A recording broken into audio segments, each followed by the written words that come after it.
Hello, Geometry, Chapter 5, Lesson 3, Proving Triangle Congruence by SAS.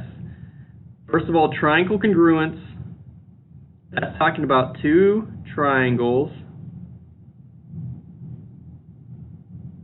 that have the same size and shape. Two triangles that have the same size and shape. Okay, we've talked about congruence of polygons, and that means all your corresponding parts are the same. So each side has a corresponding side in another shape that is the same length. Same with the angles. So triangle congruence is just specifically talking about the triangles that have the same size and shape. This SAS, this is going to stand for side, angle, side. That's what the SAS stands for, side, angle, side. And we're going to see that all through this lesson here. So what's happening, I'm going to show you a diagram here on Desmos geometry. Oops, that's not it. So what I have here is two circles, an inner circle and then an outer circle. Okay, you notice this first triangle here, this length down here is going to have the same length as this one right here. Okay, that's a side. So this side equals this side. We have an angle of 64, they're both 64, and then we have this radius of the larger one. If I turn on those labels, that's 3.05. Here's my radius for the other side. That's 3.05. So what we have here, this is the side angle side.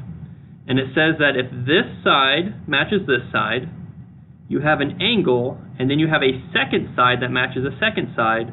This third side has to be the same length in both of them, and you'll see that here right now. 2.74 and 2.75. Okay, rounding error on there because things aren't precise on this, but you'll see that these two shapes would be the same length. So what this means is this is probably 3.05 something else. This is 3.05 3.051, and this might be 3.054. Okay, so that's why those are a little bit off there, or 1.56. It's a rounding thing there. So if they were precise, it would be exactly the same. So that is the side angle side. That's what side angle side looks like. If I make another one, here's my side. Here's my short one. There's my long one. Here's going to be my one connecting them. And I want to measure the angle between them, so I'm going to measure this angle, 61. Okay, so let's open that up so it's the same angle measurement, 64. Then this length should be 1.56, boom, and this length should be 3.05, which it is. Okay, actually those should be all the same. Not sure why that other measurement changed it. Maybe the angle. This could be, one angle could be 64.4, another angle could be 63.6. That would all round to 64. So it's probably dealing with the angle, not the length of sides. Those would be the same. But this is what side angle side looks like. This angle in here, that is given the name the included angle. Okay? So this right here, that is referred to as the included angle. So let's go over to page 135. We've talked about congruent figures and rigid motion before. We're going to jump down to this. Side, angle, side, SAS Congruence Theorem. If two sides and the included angle, there's that word included angle, that is the angle formed by the two sides of one triangle are congruent to two sides and the included angle of a second triangle, then the two triangles are congruent. So here's our two triangles. We know BA is congruent to ED, CA is congruent to FD. These are their included angles and they are congruent. Then triangle ABC is congruent to triangle DEF. Notice the order is important. The order of these letters is important. It has to be in the right order. So A, B, C starts at the concluded angle, goes to B. This would be D, E, F. Has to go in that order. Okay, so you have some questions like this. I want you to draw this, write this down. You have a parallelogram and a diagonal going across it with the vertices A, B, C, D. Name the included angle between, we have AB, so we're going here. So you may need to pause to get this written down and then come back and watch this.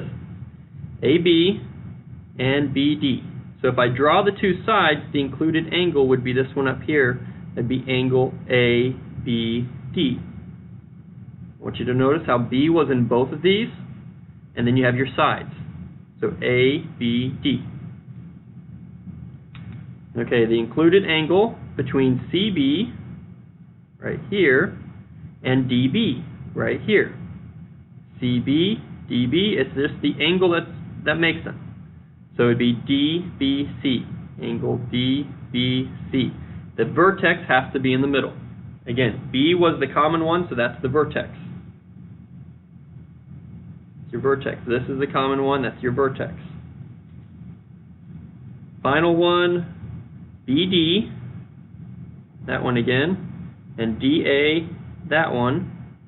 So they have the letter D in common, so that would probably be angle BDA.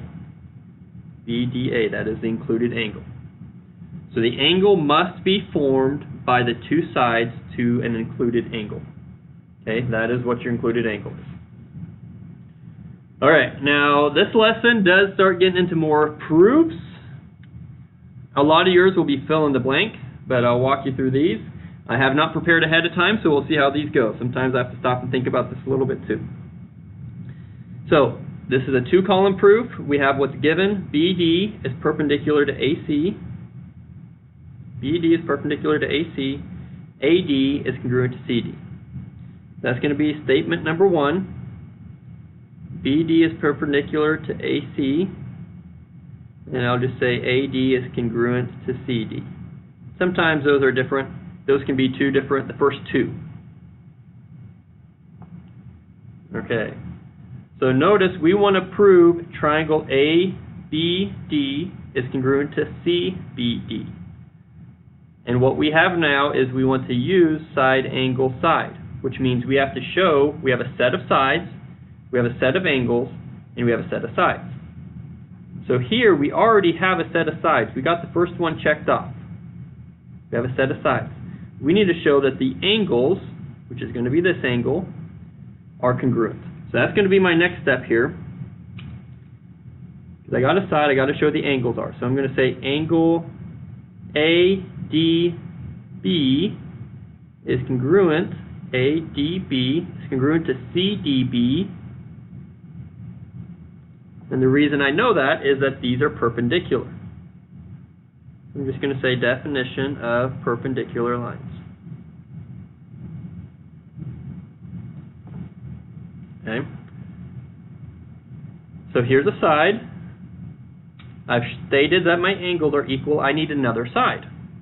Well, the other side comes to be a shared side like this.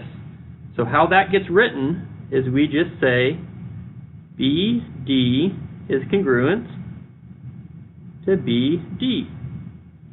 That is the reflexive property. Okay, we've seen the reflexive property come in a few times. Okay, so BD, whenever you have a shared side like that, BD is congruent to BD. That is our third side. So now we have side angle side. We can write our conclusion statement, which would say triangle ABD is congruent to triangle, just copying it from up there, CBD, and our reason would be side angle side congruence theorem. Side angle side congruence theorem. Okay, so that's how you do the proofs. Right now, the only tool we have for proving triangle congruence is the side angle side theorem. We will add some more. Okay, but right now, that's the only one. So your final answer and any proofs that you have today should be side angle side congruence theorem. Okay, given Jn is congruent to Mn, Jn is congruent to Mn, and Nk is congruent to Nl. So they want us to prove that triangle JNK is congruent to triangle MNL. Okay, so this triangle here is congruent to this triangle here. So you notice we already have two sets of congruent sides. We need the angle. Remember, we want to use side, angle, side. So let's start with our given. Jn is congruent to Mn. That's given. I'm going to split this into two steps this time, just so you know you can. Second step would be Nk is congruent to Nl. That's given. So you see we have a side, and we have a side, we need to state something about the angles. Well, the included angle has to be this one right here. Okay?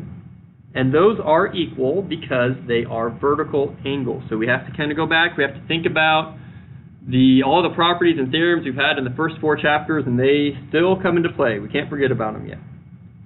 So I can't just say angle N. There's 4 different angle N's there. So I'd have to say angle JNK is congruent to angle MNL. And we just say vertical angles. They're vertical angles. The textbook may have something more in their vertical angles or congruent, definition of vertical angles, whatever. So we have satisfied the side angle side. So we are ready for our conclusion. Triangle JNK is congruent to triangle MNL. And side angle side congruence theorem in shorthand. Okay. So some more that aren't necessarily proofs, but they kind of ask you to explain your reasoning with this on page 137. Exercises 3 and 4 use the given information to name 2 triangles that are congruent. Explain your reasoning. It's basically saying, prove it.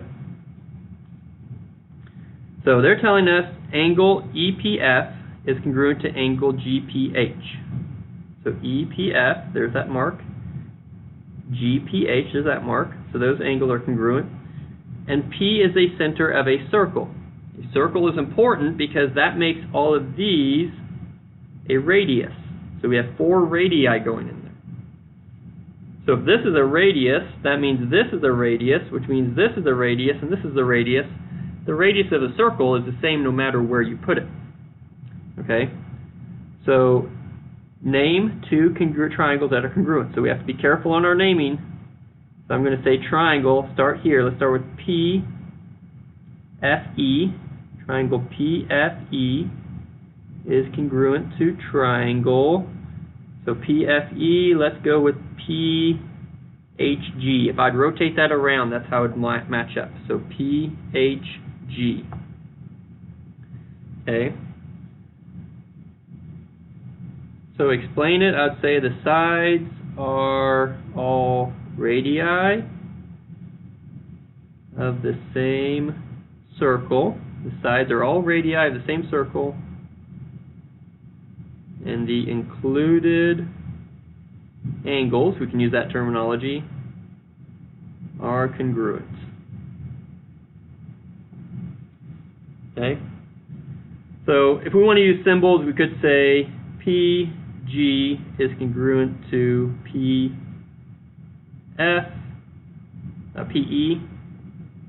We could say PF is congruent to PH.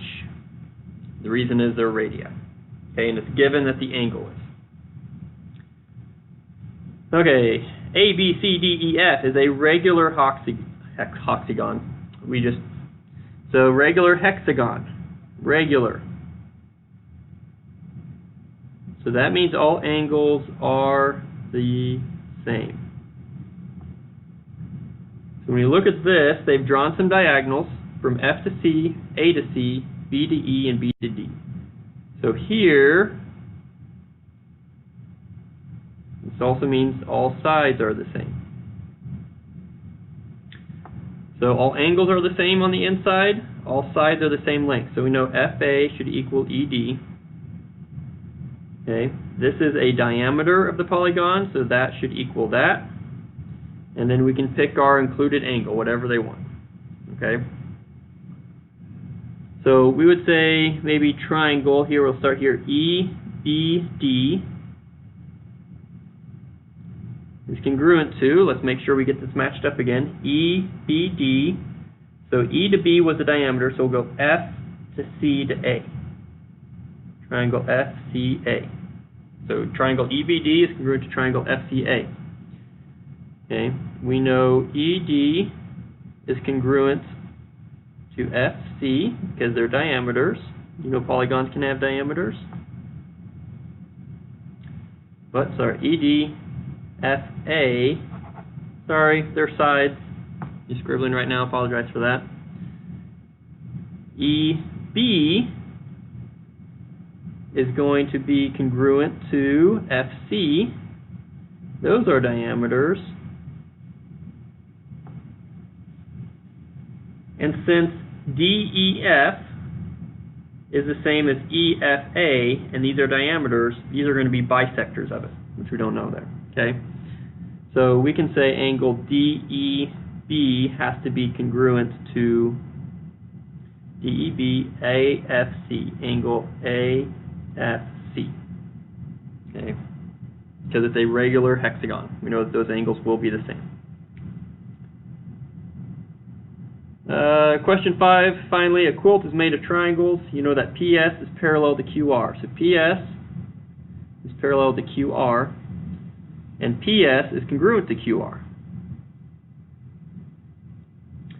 Use the side angle side congruence theorem to show that triangle PQR, the shaded one, is congruent to triangle RSP, the non-shaded one. So this goes back to, you see that Z right there? Parallel lines, if I draw a Z, we have alternate interior angles. So this angle has to be the same as this angle. So if we're doing a statement proof, the first one, we know that PS is congruent to QR. That's given. So if we're doing side angle side, there's our side. So we can say angle QRP is congruent to angle SPR, and that is because they're alternate interior angles. So yes, that's back here again. So QRP is congruent to SPR, alternate interior angles, they form the Z. And you see here, that's a concluded angle for this side, it's the same side. So PR is congruent to PR. What's the reason? Reflexive property. And finally, the fourth one. So we have side, we have angle, we have side. So we can say triangle PQR is congruent to triangle RSP. Side angle side congruence theorem. Okay, so that wraps up that assignment. Let me just check the questions. A lot of those, they're asking decide whether enough information is given to prove that the triangles are congruent. So they're going to give you two triangles in this order, QRV and TSU. See if there's enough information. Two options for yes, two options for no. Okay, so make sure you read those carefully. Here's a couple proofs. They're drag and drop. Again, just 4 steps. And the last step should always be side angle side for right now. Okay, this is stating you have to write the congruent statement. See what's wrong there. And then the review question is just classifying triangles by their sides and angles. So that's it. Good work. We're getting into a little bit more proofs here in this chapter with chapter 5. So we will see you in class.